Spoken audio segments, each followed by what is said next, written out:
In my line of work, challenges are part of my daily life. I dare to take on these challenges. That's why I discover my full undefiled potential. Naniniwala pa dito sa mokong na to? How to look like Kendall in 6 to 9 steps? Look at me. Look at me. Bakla, kawawa naman yung Cardo. Dayan, wag na. Minahal ko naman yun. Pupunta lang ako ng Maynila. Sana balikan ako ni Diana, no? Imposible, hindi ka balikan noon. Oo, huwag mo nasasabihin sa kapitbahay na ako'y paalis, ha? Baka kung ano pang gawin ng mga iyon.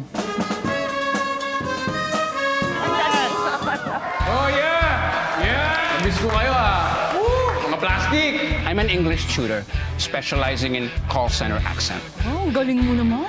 Yung tingin mo na, huwag ka nang huma. Ganyan-ganyan yung mga mata mo nung inakit mo ako nung gabi.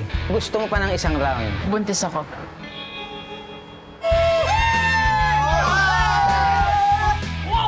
What the fuck? Bakla ba tayo? Nagustuhan mo ba? Do you guys have some creed? Wait, meron! Nice.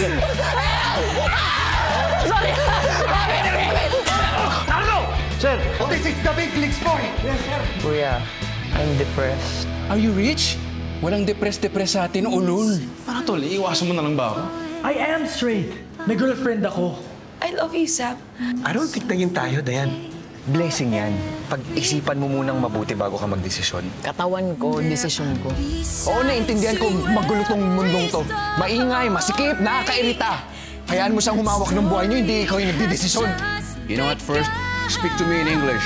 English is fun. Take a bite. It's alright.